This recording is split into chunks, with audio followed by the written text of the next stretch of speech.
I'm in the third grade. It's 1961 in suburban New Jersey. I can't read even the simplest books. I can't make sense of the words. The letters just jump around from one place to another. Sometimes I get the feeling for what the words mean, but they don't come out of my mouth. I'm barely able to spell, to do arithmetic, to read, to write. I can't succeed in school. Kids like me were just dumb. And the other kids are so mean. They constantly make fun of me. They call me stupid more times than I can count, which I admit isn't very high. A group of the popular girls force me to play monkey in the middle. And as I leap in the air, desperately trying to capture my stupid kids book, they toss the embarrassing evidence of my inadequacy back and forth over my head, mocking and taunting and calling me names. I'm just not normal.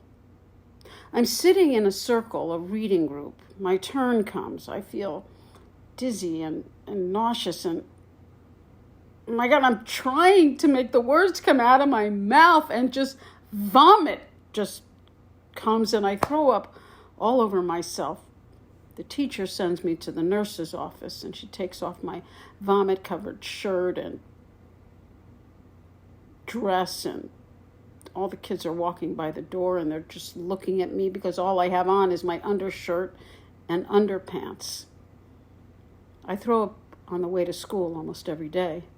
My mom takes me down in the basement and shows me those flashcards. You know, they look like little dominoes with the dots on them. But no matter how many times I go over the same images over and over and over, and she tells me the answers, I can't remember them.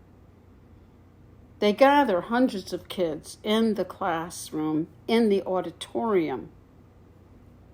And we're all standing there, and they're picking the kids for each class section. We have to stand up in front of everybody, and they're picking the kids, the dumb kids. And I see that there are the kids of color who don't have tutors, and the retards, and the slow kids, and the troublemakers, and they call my name, and I go up there and I want to escape into a big hole in the floor. But I'm also a crossing guard. And I love the white sash that goes in front of my chest and this fancy, realistic-looking badge, silver. And this kid who always mocks me tries to cross without my permission. And I grab his arm and I twist it and I spin around like a judo move, and I've got him on the ground. And he is crying, pleading for mercy. And I relish in his agony. In 5th grade, a boy named Guy sits behind me, relentlessly pulling my hair. My teacher, Mr. Rosamelia, is put out of the classroom temporarily. So I stand up and I scream at him, "Stop pulling my hair!" And he punches me hard in the gut, sticks his fist all the way up into my diaphragm, and I double over and I'm gasping. And Guy starts running, and despite my pain and panic, the ferocity kicks in, and like a wild child, I grab the edges of the 2 desks standing in my way, and I fling them across the classroom. They come crashing down, and Guy runs lickety-split out of the classroom full speed, and I'm chasing him, and I run, bam, smack dab into the formidable belly of my teacher, Mr. Rosamelia. Mr. Rosamelia, who witnessed me screaming, ranting, raving, and the hair flying, and the distractions and the mess of the classroom, makes me stay after school. I'm sitting at his big wooden desk with this stack of books that I have not read and probably never will read. The reading levels are color-coded. You have to go through the yellow, to the blue, to the green, to the red, to the purple, which is the top book, and I'm still struggling with yellow, one stupid word at a time. I don't understand the other people. The words just somehow come off the page and osmose into their brains and somehow come tumbling out of their mouths like a flowing river. I stumped down in my chair, knowing that I'm unable to accomplish anything, ever, despondent. Mr. Rosamelia solemnly stands up and he takes the red and the blue and the yellow and the blue and the every book, and he stands up and with one dramatic gesture, he takes those books and he flings them and they go crashing down into the wastebasket next to his desk. He looks at me in the eye and he says, "There, now you've read them all." He thrusts the purple book towards me.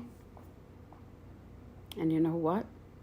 As all those books came crashing down, the pain, the frustration, the inadequacy, my self-doubt, my stupidity shatters and crashes with them. From that day on, like a miracle, I am able to read the purple book. Sure, I still have problems, I struggle by it, but because Mr. Rosamelia has faith in me, I can read.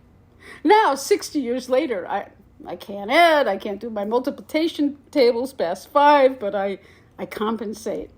When I have to add something, I visualize those flashcards like dominoes and I count the little dots floating in space. I often write the last letter of a word first, my handwriting completely illegible.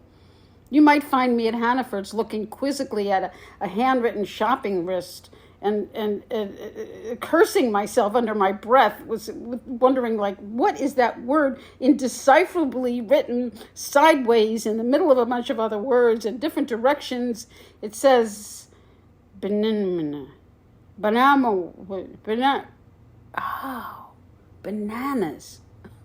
Truth be told, as I was writing this story, I had to look up the word arithmetic to try to spell it because honestly, I don't have a clue. I find out that what I have is called dyslexia, something they never heard of in the 50s and 60s. Now, at age 72, when I'm tempted to call myself stupid because I can't navigate my way home from Hannaford, I don't demean myself anymore. The voices of those children don't taunt me. Because of Mr. Rosamelia, I cut myself some slack. And thanks to computers and spell check and my beloved GPS, who I almost asked to marry, now, usually as an adult, I get fine. I get over just fine. And now I'm a published author and I have my own solo show. And hey, Mr. Rosamelia, if you're still alive, this is a big shout out to you from the bottom of my heart. And if you've passed over, if there is a heaven, I know you are there because of that one dramatic gesture that you showed faith in me way back in 1962 when I was in your 5th grade class. Well, Mr. Rosamelia, thank you. You saved and changed my life.